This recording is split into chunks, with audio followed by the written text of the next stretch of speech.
Welcome, everyone. My name is Lisa Hartefeld. I'm the Director of Policy at the Wildlife Justice Commission, and I'm also present at the UNCAC CoSP here this week as chair of the UNCAC Coalition's Working Group on Environmental Crime and Corruption, which is a consortium of about 230 NGOs from across the globe. So our side event today is titled Accountability for Corruption and Crimes in the Environment. I'd like to start off with just a few words of thanks to the host state, the UNCAC Secretariat, UNODC, and particularly our co-organizers, the government of Peru, France, Colombia, Brazil's Council for Financial Activities Control, the Brazilian FIU, Interpol, and the Basel Institute for Governance. So, like other topics during this Environment Day at the CoSP today, the topic of this event really is crucial. We're going to talk today about how corruption enables crimes that affect the environment. So crimes such as trafficking of wildlife and of waste, illegal mining and illegal logging, and organized criminal networks undertaking these crimes that often rely on corruption throughout the global supply chain to exploit these resources.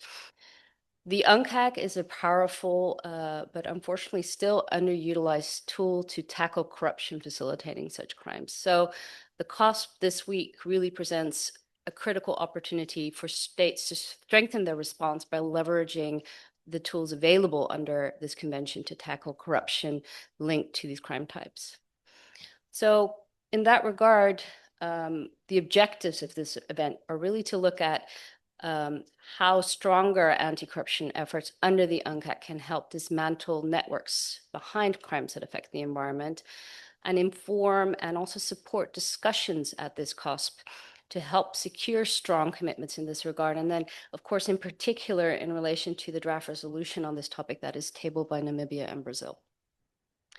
I'd like to start off following this brief introduction by introducing our great panel. We have a fantastic mix here of governments, civil society, and intergovernmental organizations. And our panel is present here online, but we also have two fantastic speakers online. And I'm not sure if we can see them on the screen. Oh, it's me. I'd like to start off with introducing Mr. Vincent Filhol. He is magistrate on availability lawyer at the Paris bar. He's a partner at Navacelle, a French law firm. And he's been a magistrate for 14 years, acting notably as deputy public prosecutor in the National Prosecution Office in Paris. And he's also been seconded in the past to the French Ministry for Europe and Foreign Affairs. Then also in line, we have Mr. Wilson Onea, who is Director of Financial Analysis and Supervision Unit of the Bank of Papua New Guinea, FASU. And FASU is Papua New Guinea's Financial Intelligence Unit and Anti-Money Laundering Supervisor. Wilson has 20 years of central banking experience, and in particular, financial system regulation and financial system stability. Since 2010, he's been involved in anti-money laundering and counter-terrorism financing in PNG and the region. And he's done this mostly also with the application of the FATF standards. Then second to my left is Elizabeth Cosmo. She is head of the Institutional Cooperation Unit at COAF, the Brazilian FAU, where she coordinates national efforts to implement the FATF standards and leads the development of Brazil's national money laundering risk assessment. As federal auditor at the Brazilian Office of the Comptroller General, she has contributed to the implementation of the UNCAC and other key anti-corruption commitments. And what is also extremely relevant for this discussion here today is that she is also part of the Brazilian team that has drafted the new resolution that is currently being discussed on corruption and crimes that affect the environment. Then to my direct left is Adrian Sanchez Romero. He is a senior operations coordinator at Interpol.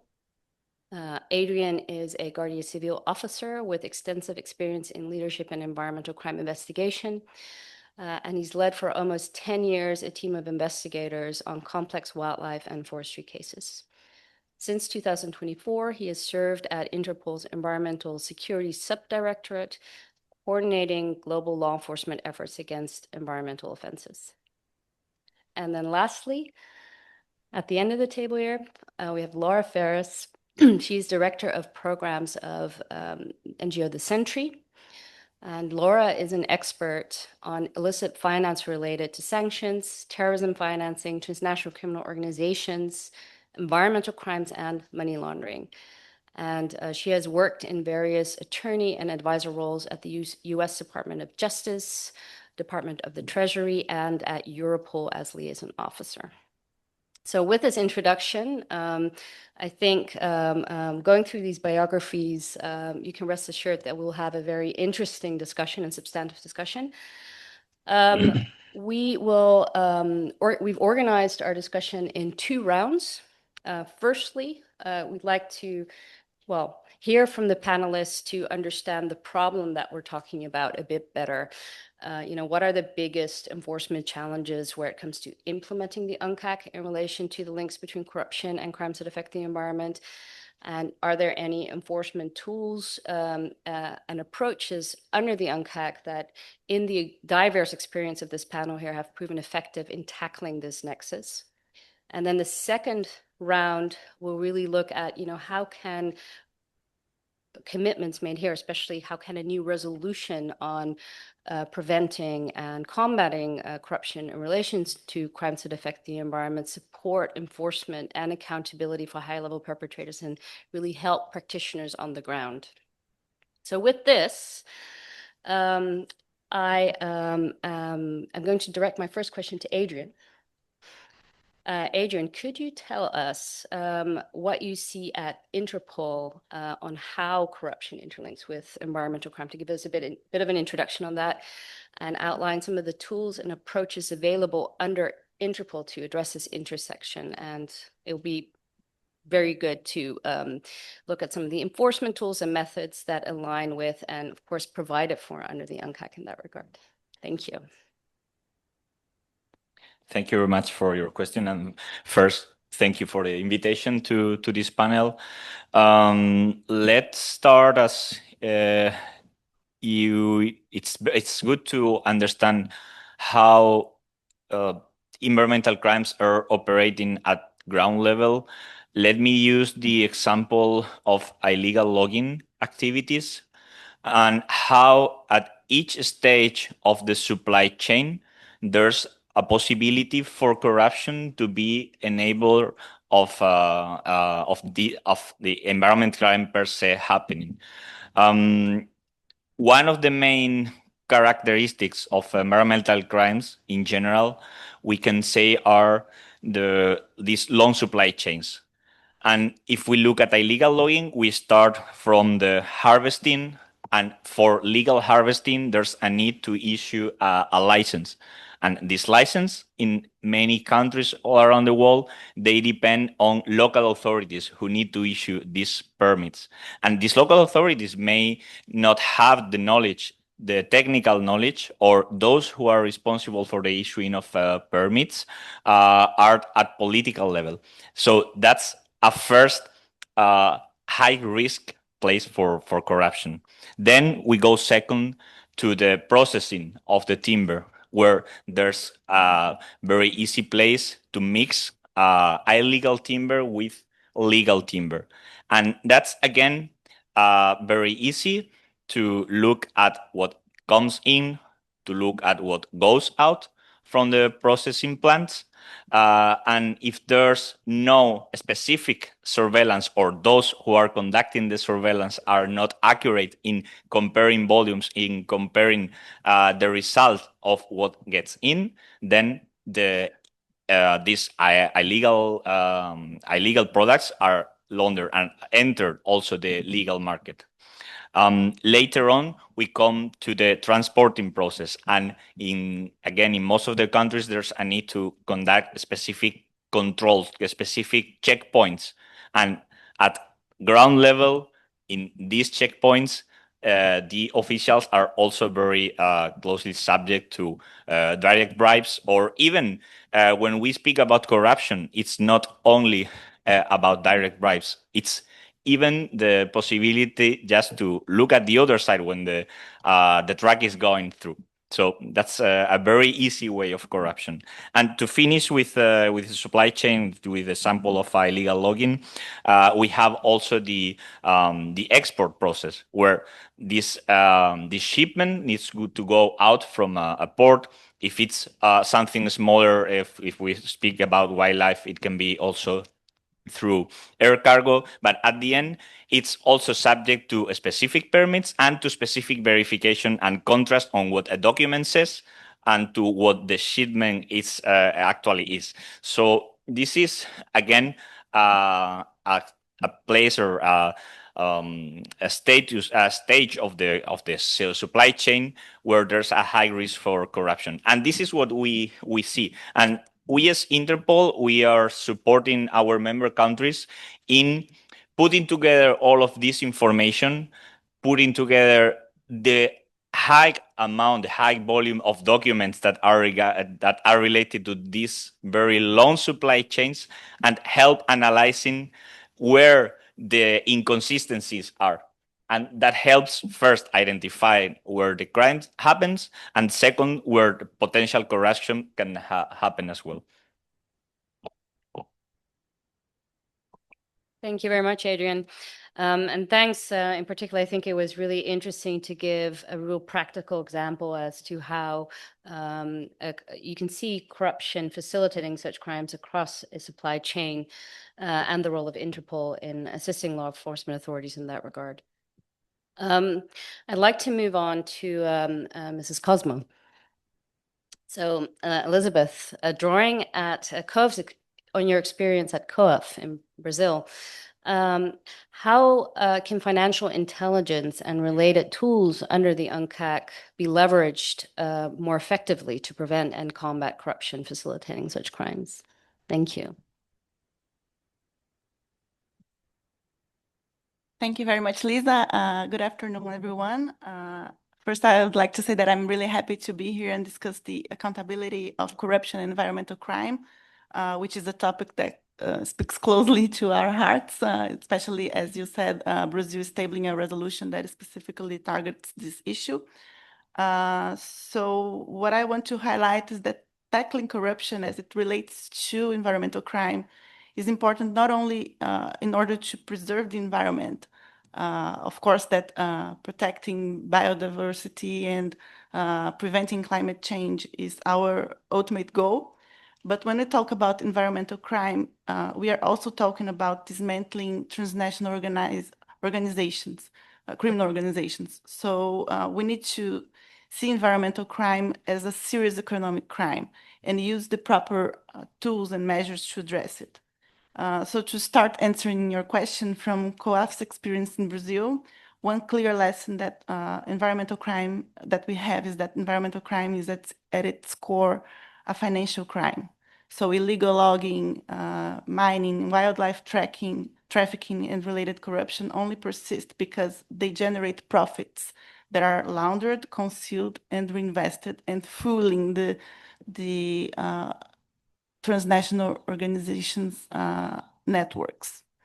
In that sense, financial intelligence plays a decisive role in exposing these schemes, and in COAF by analyzing suspicious transaction reports and identifying the ultimate beneficial owners and complex corporate structures. We may identify illicit financial flows linked to environmental crimes, including the payment to corrupt public officials, the use of shell companies, trade-based money laundering, and the abuse of the financial system. Our intelligence-led approach in high-risk sectors have demonstrated that the effectiveness of following the money. For instance, our data reflects the severity of the illegal gold market. In the past 5 to 6 years, the suspicious operations communications related to illegal gold extraction and commerce have shown a marked increase of more than 8 times, which demonstrates the need for a specialized financial analysis. Key detection indicators frequently identified include resource movements that are not compatible with the client's economic capacity, and some atypical operations in municipalities that are located in mineral extraction or border regions in Brazil. So specifically on the UNCAC instruments and measures, we understand that it provides the legal backbone for our work. And I highlight three specific tools. The anti-money laundering frameworks under UNCAC enable the detection of proceeds derived from environmental crime and related corruption. The use of joint investigations and parallel financial investigations that are conducted alongside both when tackling environmental crime and corruption help us identify facilitators, not only the predicate offenses, and asset recovery mechanisms, which allow authorities to trace, freeze, and confiscate the proceeds of corruption, directly disrupting the criminal business models. So, Thank you so much, Elizabeth. I'd like to maybe just repeat one of the things where you started off with, because you said, you know, the ultimate goal of us discussing this really is to protect the environment and the climate, which is something we shouldn't forget when talking about technicalities. And thank you also for highlighting the seriousness of the crime types that we're talking about, but also really giving some practical examples as to how UNCAC provisions, because you don't hear that very often when we're discussing resolutions or the UNCAC at the multilateral level, but how these provisions and the specific ones that you mentioned in relation to tackling illicit financial flows, how they're useful for you on the ground. I'd like to move on to our next, my next question, directed at Mr. Filhon online. Just looking at the screen hello, again, everyone. just to make sure that, yes, I can see you. Mr. Filhon, what insights can you share, especially from your previous experience as a prosecutor when handling corruption cases linked to crimes that affect the environment? And you've also co-authored a book, Institutionalizing Financial Investigations to Combat Environmental Crime in Europe, together with colleagues, other colleagues in France, but also in Belgium. And I'd like to ask if there's any key findings and recommendations that you could also highlight from this white paper. Thank you. Hello, everyone, and thanks again for that invitation. Very happy to share views with you on that topics. In France, as you may know, the PNF, the Financial National Prosecution Office, within which I worked a few years, is a key player in the fight against fraud, corruption, and money laundering. But as you heard, I talked only about financial crime. Regarding the lists in the French Code of Criminal Procedure, there are no specific reference to offenses in the field of environmental law, but certain cases dealt with by the PNF has led into taking an interest in environmental law. Thus, I can give you two examples. First one, we opened a case a few years ago where, when I was in the PNF, following a complaint from two environmental associations in a French department. And this investigation, entrusted to the National Anti-Corruption Office, had made it possible to collect evidence incriminating a company for acts of influence peddling committed with the local public authorities in order to obtain the issuance of a permit to install a landfill for car shredding residues in that place. So at the end of this investigation, the PNF signed a non-trial agreement called CEGIP in France in 2023, and the company had to pay a big fine and to set up a compliance program under the supervision of the anti-corruption agency. And I also remember a case of money laundering, and we traveled abroad in East African country, and there was, this specific traffic of rosewood, and this traffic was was facilitated by corruption crimes, and there were clear links between corruption and this traffic. So let me talk a few seconds about our new book on environmental crime, which is called Systematizing Financial Investigations to Combat Environmental Crime in Europe. This book was published recently in October 2025 and with Belgian and French practitioners and university professors. This book proposes a set of technical recommendations to improve the prevention, detection, and repression of these environmental crimes. The scope is not the corruption crimes, but is wider. As you heard, the financial investigations can contribute to combat environmental crime. Nevertheless, there are many common issues between financial investigations and tools to combat corruption. These recommendations in the book are in total line with the recommendations made in the framework of the UNCAC and the work of the different CoSPs, in particular with cross-cutting tools for financial crime in the very broad sense. This book mentions Europe in its title, but it can be applied by all state parties and is based on 3 pillars: the knowledge to produce better understanding of environmental financial flows. It's very important for all countries. Secondly, to integrate, to make financial investigation a real reflex as soon as investigations begin, begin parallel money laundering files, allowing asset investigations, as it is provided also in the UNCAC Convention.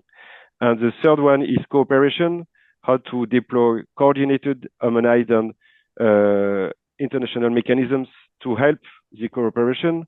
And for us, this is very important. We can improve the existing tools, the existing agencies, but to reinforce cooperation between agencies and to establish joint investigation teams. I think my time is over, but thanks very much for your attention. Thanks very much, Mr. Field. Thank you for highlighting those case studies. I think similar to some of the examples, practical examples that were given by previous speakers, I think that those examples really showcase why it is important and how the UNCAC can efficiently be applied at the national levels. And thank you also for highlighting your new book. The key recommendations that you outlined are very much in line with, I think, some of the recommendations also from our other speakers, and hopefully publications such as these can really contribute to the knowledge base on this topic, because as you said, the technicalities in relation to the topic are really quite challenging. Moving on to Laura. Laura, from your work at the Sentry, could you tell us a bit about your findings of the, again, the intersection between corruption and environmental crime, but also give us a bit more of an idea how these crimes also intersect with other serious problems such as organized crime, and you've done work on the intersection with terrorist financing as well. And maybe give us a bit of a perspective how, from a civil society organization's perspective, UNCAC state parties, what they can take from this growing convergence, particularly in understanding corruption patterns that drive these threats and their broader security impacts. Great. Well, I want to start by saying thank you very much for the invitation to be here today, Lisa, and thank you all for being here. As Lisa said, I'm with a group called The Sentry. We're a nonprofit organization. We engage in in-depth investigations. We work with law enforcement. We share our information with sanctioning authorities and seek accountability at multiple levels. We also engage policymakers for stronger regulations to address corruption and natural resource exploitation. And we really make an effort to raise awareness around the issues related to crimes against the environment. In particular, we focus on industry and financial institutions because of their significant role in this crime. And on the awareness front, I just want to start with a really interesting statistic that you may already be familiar with. But environmental crime is the 3rd largest transnational crime by profit in the world. And when you stop and think about that for a minute, the amount of resources, time, and effort that we put into combating it do not match the threat. So just to start with that observation. So as far as an NGO, what have we kind of seen? It's important to understand at the Sentry, we focus on a particular kind of natural resource exploitation, and that is, corruption and conflict, where it intersects with illicit finance. So some of my comments will be kind of in that vein. But we have seen that crimes against the environment are fueled by corruption, and they fuel corruption. It's a rather vicious cycle, and we see it over and over again. As Adrian was laying out the sort of illegal logging supply chain, every single step can be corrupt. We also look at it in terms of informing people about risk assessments or countries about risk assessments, and we talk about source country corruption. And that's often where the focus is, but the reality is corruption can be in a transit jurisdiction, a destination jurisdiction, and then of course, from an illicit finance perspective, anywhere along the chain where that money, that illicit finance flow is going. So it's important to understand the breadth of this problem and that it really is quite international. The other thing that we've seen is an intersection with some pretty significant illicit actors who are very problematic. The kinds of corruption that we look at, which is a point was already made, are around profit motive, right? They're definitely motivated by profit, but some actors also want to fund conflict specifically, and they want to maintain their power by maintaining money. So it does all relate to money, but different versions of that. So in our work, we see things like corrupt leaders, kleptocrats, military juntas, misappropriating state assets, and in this case, natural resources. It can be the trees, it can be gold, diamonds, wildlife, you pick, they take advantage of it. An example of that was a case that we worked on in Zimbabwe, where there was a sovereign wealth fund that actually bought out an individual's interest in a mine, which on its face doesn't sound that bad, except the individual was politically motivated, he was sanctioned, and the valuation, the money that he got, $1.6 billion from the sovereign wealth fund. So when you talk about what's the loss, what's the damage to people, it's quite significant, and he was generously overpaid.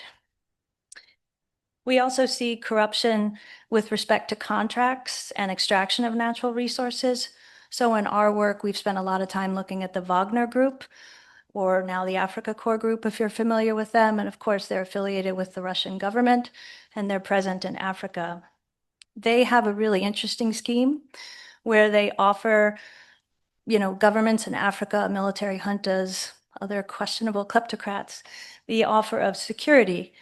And they say it's because they're going to help prevent, risks from terrorism. Our work has shown that in truth and in fact, what they're doing is getting access to gold or critical minerals or other natural resources. They don't necessarily protect the people, they protect the leader who gets them their illegal concessions and their access to natural resources. So that's one example of illicit actors. Of course, there are others. There was an Israeli businessman by the name of Gertler, and he was actually sanctioned for his corrupt activity in the Democratic Republic of Congo, where he made billions, billions. And he did it because he had a particular relationship with the former president of the DRC, Joseph Kabila. And so he was able to get mine concessions rather cheaply and then sell them for a price. He was also able to negotiate royalty fees directly to himself that frankly should have gone to the state. So that's another example of the actors that we see in this space. We also see a relationship with climate finance and the corruption that happens there.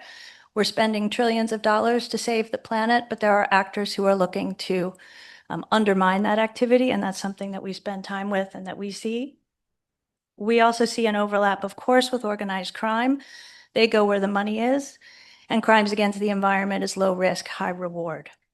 We also see an intersection with terrorism. In Africa, there have been multiple, where we work a lot, there have been multiple examples of, organizations, Janim, for instance, in Mali, they take money from folks who want to move natural resources, and that's how they fund their terrorism in part. And we also see other activities of terrorist groups using the trees or other natural resources for their conflict. The reason it's important is because all of these parties that I've mentioned, Gertler, Wagner Group, and the individual in Zimbabwe were all sanctioned individuals. So from our perspective, crimes against the environment is serious, but it's serious in part because it's a national security risk. And we need to recalibrate our understanding so that we can see it in the light that it needs to be in. As far as the lessons with respect to UNCAC state parties, I hope that they would appreciate the complexity of the corruption, the various forms, and the fact that it relates to national security, and also how important this framework is, the corruption framework, to combating it. And of course, from my perspective, to the extent that the framework appreciates the role of NGOs and how we can, aid in all of the things that I've talked about, we appreciate that as well. Thank you so much, Laura. And I was just thinking on how to summarize what you were saying, but I think there's one word that really resonates, which is really the breadth, the reach of this intersection that you highlighted in so many ways, with interlinkages with terrorism, other crime, the vast amount of money involved, the type of actors involved, the global scope of this, and how to maybe really start thinking about this differently and indeed, and viewing this as a national security risk. And thank you also for mentioning and also demonstrating with your presentation the important role that civil society and NGOs can play in supporting the fight against this intersection. I'm now moving to the last question for this round, and the last speaker, Mr. Wilson Onea, who is also present online. Just see if we can see him on the screen. Yes. Good to see you, Wilson. Good to see you too, Lisa. Wilson, as a director of Papua New Guinea's Financial Analysis and Supervision Unit of the Bank of Papua New Guinea, could you share from your perspective, particularly your experiences with multi-stakeholder collaboration, for example, under the Law Enforcement Assistance Program to reduce tropical deforestation? That's a very long term, but I think we can abbreviate it as LEAP. Which is an initiative that contributes to addressing climate change and is implemented in partnership with intergovernmental organizations, including UNODC and INTERPOL. Thank you, Lisa. Thank you for having me this afternoon. So the LEAP program has been in existence in Papua New Guinea since 2018. And we've had some challenges, but we've also had some wins on the board as well with this particular program that's jointly run between the domestic agencies as well as in partnership with Interpol and UNODC. So we started off with a lot of, as usual, with workshops and building capacity, particularly around the ability of our law enforcement agencies to equip themselves to try and deal with investigating and prosecuting financial crimes. So far that has led to one successful case where we were able to investigate and bring before the courts a senior government official that works in the forestry sector. That case has currently gone before and will be on trial in the new year. And it involves millions and millions of dollars in kickbacks that he was receiving in exchange for timber permits that were issued. So this is a particular case that stemmed from the LEAP program over the last few years. The domestic agencies includes our PNG Customs, Immigration, the Tax Office, ourselves at the Financial Intelligence Unit, and our police in PNG. Currently, we have 3 cases that are actively pursued under this program as well, closely in collaboration with Interpol and UNODC. We still have our challenges, and those challenges are mostly around capacity, the law enforcement's capacity and ability to prosecute these crimes. As we all know, with investigating and prosecuting these crimes, it takes years. So I'm just going to piggyback from what Elizabeth was mentioning and what she's doing in a country where the investigations are intelligence-led. So with supervision, what we have done is that we've used financial intelligence to do regulatory supervision compliance work to try and also disrupt the flow of funds. And as we know, environmental crimes only thrive if you don't disrupt the financial flows. So on that front, again, under the LEAP program, we were able to inform our intelligence gathering ability, and that has led to one login company currently being fined 40 million US in terms in tax evasion in PNG. So that's another successful story under this program that we were able to do that. One of the aims and approaches that we have taken is using our supervisory powers to target the facilitators, as Elizabeth mentioned, what they do in a country. We've gone one step further to also enforce compliance on our reporting entities for their lack of due diligence on login companies that they bank. And that has resulted in enforcement activities that we have taken against 4 banks. And because of this very aggressive supervision approach that we have taken against environmental crimes and the customers that bank in those banks, over the course of the last five years, we were able to force our commercial banks to shut down close to 640 operation accounts that belong to login companies. We believe that this intervention has slowed somewhat the illegal activities, but that's not to say that these actors have then evolved in their methods and ability to circumnavigate enforcement actions. Apart from that, we continue to issue strategic analysis reports targeted specifically at these high-risk sectors, in particular forestry crimes or illegal logging in the forestry sector. We've recently also published a PNG's forestry sector risk assessment that speaks to some of these issues. Thanks, Lisa.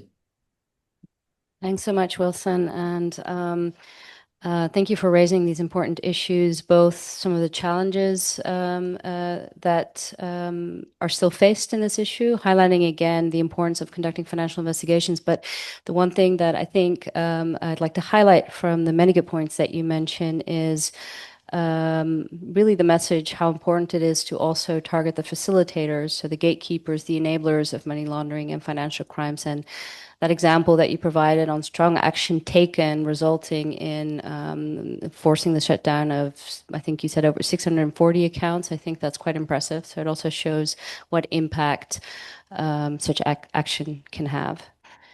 For the sake of time, I'm going to quickly move on because I think I've not been a very good timekeeper as a moderator. Sorry about that.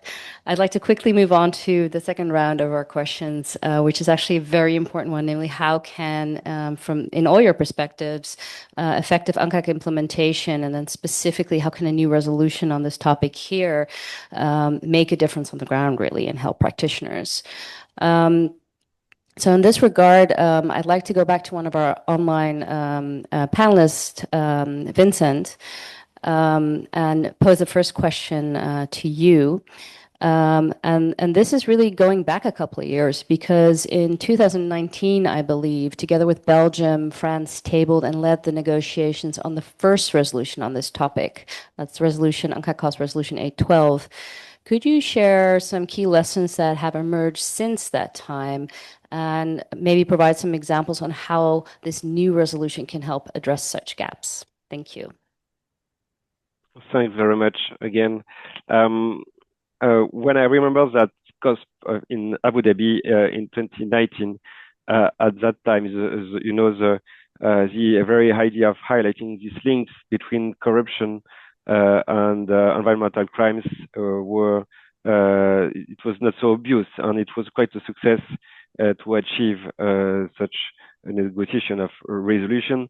And if you take a look on the resolution, there are different types of recommendation. Firstly, how just implementing the UNCAC convention helps in itself to combat environmental crimes, because when you fight against corruption, of course, as I said before, even if you didn't mention the environmental crime, you contribute to the fight against environmental crime. So that's the first objective, the first goal of this resolution is to stress that when you are a financial prosecutor, you help the fight against environmental crime in combating corruption. Secondly, recommendations urge states parties to investigate and prosecute crimes that have a real and direct impact on environment, and that's a real challenge, and maybe sometimes to have a broader view and to add environmental crimes to the scope of these institutions. Thirdly, recommendations promote the awareness of these links between corruption and environmental crimes and the role of the civil society, which is very important, as you know, of course. And moreover, these recommendations stress requests practical tools to be implemented, and welcomes the work already done by the UNODC in the development of technical assistance, scientific-based research, new guides on addressing corruption, and develop technical assistance programs. So I think if we think about the future, we shall have a real assessment on what has been done since 2019 and how we can make a list of good practices on what needs to be improved still, because it was 6 years ago, but many works were developed, many requests were developed in that resolution. And I think one of the tool is again this book we try to draft with Belgium again after this resolution in 2019, and this book just tries to implement again and to be in the line again to improve the knowledge, to create initiatives.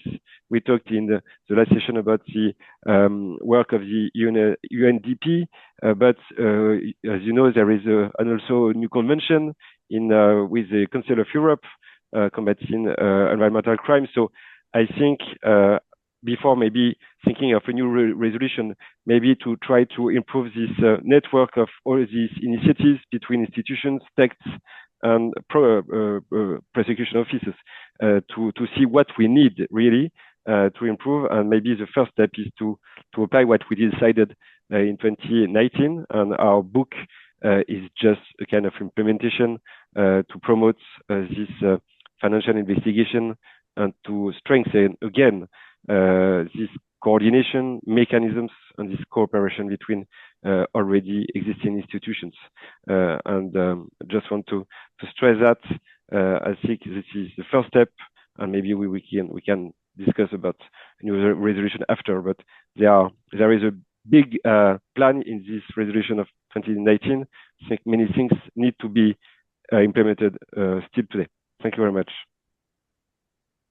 Thank you so much. And I'm going to move immediately over to Elizabeth, namely representing Brazil, which together with Namibia has tabled this current resolution and is leading negotiations. So Elizabeth, what added value and innovative provisions can this resolution bring from your perspective to addressing this issue? Thank you. Thank you, Lisa. Yeah, we are together with Namibia. We are very proud to lead the negotiations on this new resolution. I must say it's not been an easy task, but it's a fight worth fighting. I highlight some 3 key ways in which our new resolution adds value to the previous one. But of course, I also must highlight that we have no control over the final result of the resolution. So I'm bringing some elements that are in the proposed text. The first one is are the targeted integrity measures. The new text urges states parties to take a closer look into the governance issues of environmental policies and to strengthen integrity frameworks and corruption prevention tools, particularly focusing on the promotion of integrity, transparency, and accountability in the awarding of concessions, permits, and licenses, This directly addresses a critical domestic challenge we face in Brazil and in other resource-rich countries concerning the fraudulent authorization documents in high-risk sectors. I think both Laura and Adrian have already touched on this topic, but just to quickly illustrate this, in Brazil, a core vulnerability has long been the practice of laundering not the money per se, but the environmental asset in order to give it the appearance of legality. So we can find one example in the trafficking of wildlife. In Brazil, only registered bird breeders authorized under the regulatory bodies system are allowed to trade wild animals. But corruption, of course, facilitates this process. We have several cases where civil servants were bribed to insert false data into the control systems and give illegal animals a vial of legality. So issuing some, I don't know how to call this, but it's the leg ring of the birds, for instance. So we tried in the new text of the resolution to address this issue, and which, in our point of view, requires a shifting of mandatory anti-money laundering scrutiny from merely investigating the customer to monitoring the entire supply chain. Another key area where we tried to innovate in the new text is to give a more integrated crime response and interagency cooperation. The resolution recognizes that corruption related to environmental crime diminishes the effectiveness of public policies across multiple domains. So not only anti-corruption agencies are in charge of fighting this issue, but also the agencies that are more devoted to fighting organized crime or preventing money laundering and advancing environmental conservation. So this demands a multi-agency approach, especially for an effective information sharing. A third area I would like to highlight is that we tried to push for a stronger social participation. The proposed resolution brings concepts related to open government and access to information, and also highlights and recognizes the important role played by NGOs, as Laura demanded here expressed. And this is, we also try to give some special attention to fighting misinformation, which is something that we know is particularly harmful for environmental policies. And I here specifically mention the problems we face in Brazil and worldwide related to the integrity of information on climate change, for instance. So those are the three main aspects that we tried to innovate a little bit in the new text, and we hope we are successful in our task. Thank you. Thank you so much, Elizabeth. We have until 3, so we have 10 more minutes. So I'm going to ask, I know, Adrian, you were very succinct in your first answer. From your perspective, Adrian, how can a new resolution support effective enforcement and accountability for perpetrators and help law enforcement specifically on the ground?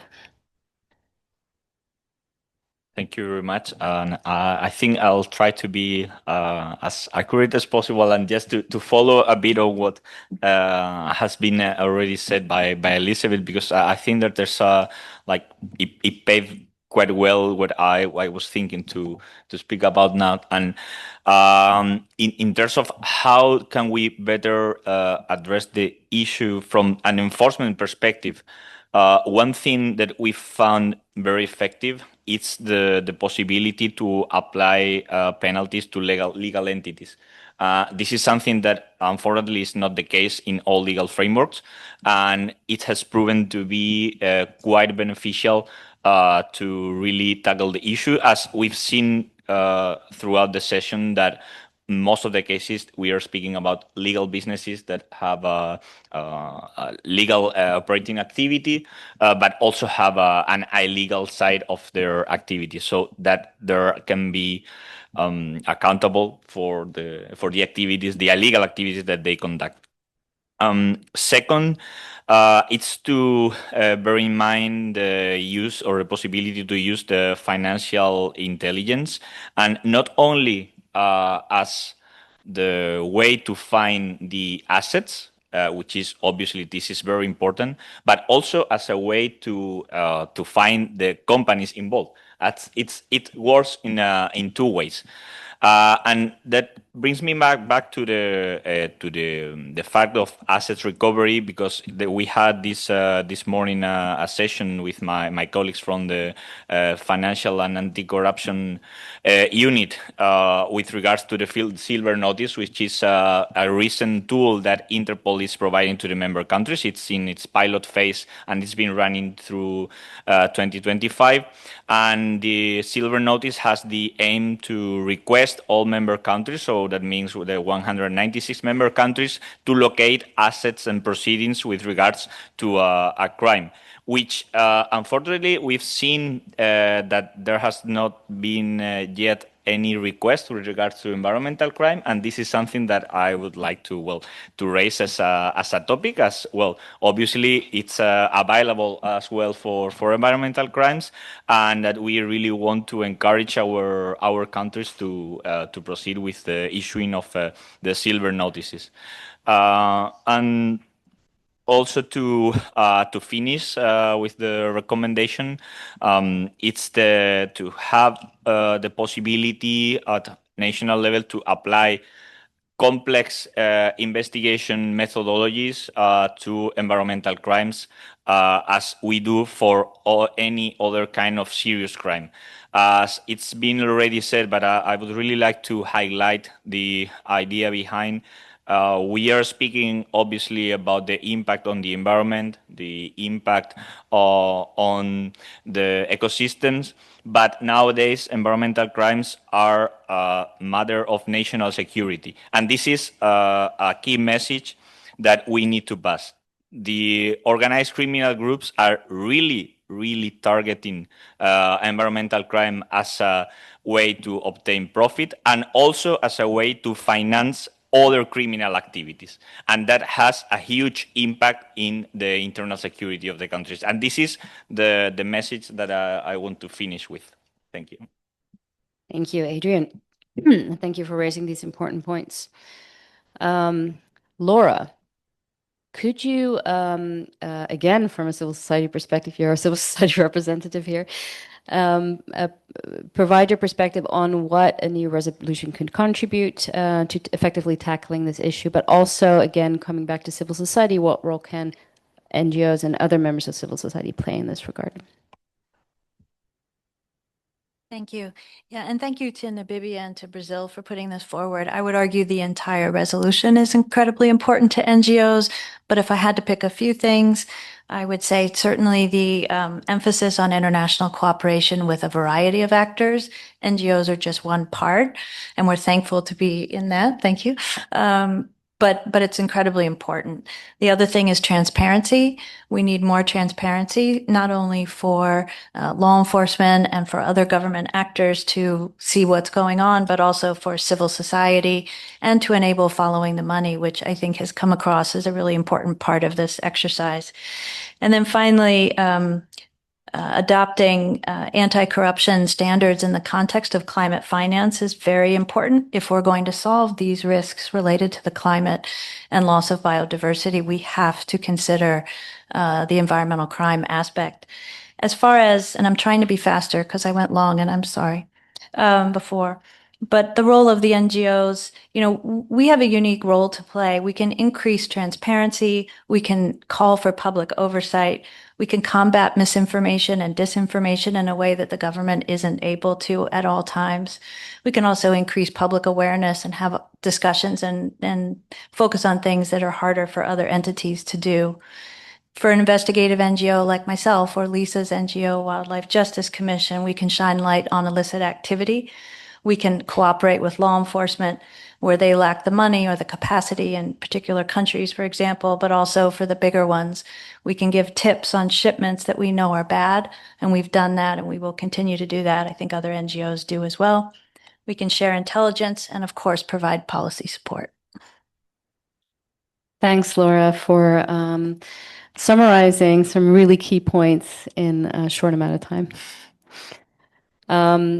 Then I'd like to move back to Wilson Onea on our screen.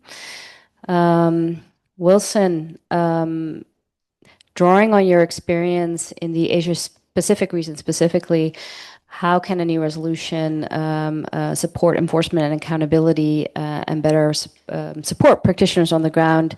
And specifically, how can the resolution promote effective collaboration with the private financial sector to address illicit financial flows linked to such crimes? And potentially any lessons that can be drawn from your experience with the FATF as well. It's a long question for a short amount of time. Apologies for that.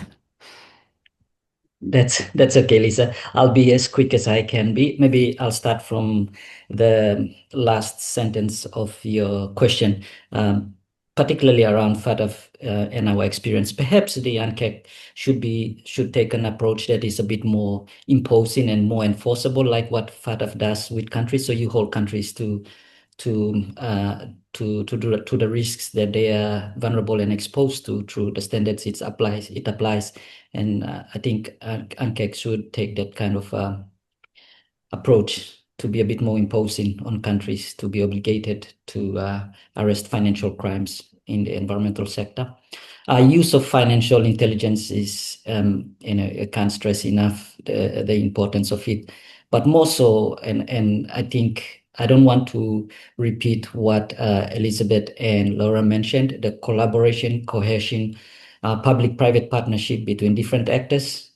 That doesn't involve only just the law enforcement and agencies of state, but also civil society. Very, very important. They're a key stakeholder to all this and collaboration. So their support is, should be welcomed, and they should be seen as very key partners in the relationship.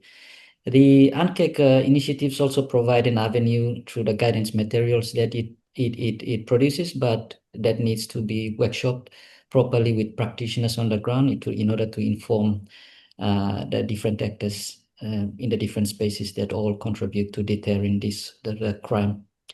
Lastly, if I can just add, very important, I think we wouldn't be having or attending such gathering if it wasn't for a lucrative market out there in the West where the products of all these crimes end up in. So perhaps one of the things that should be looked at very carefully is how can those lucrative markets be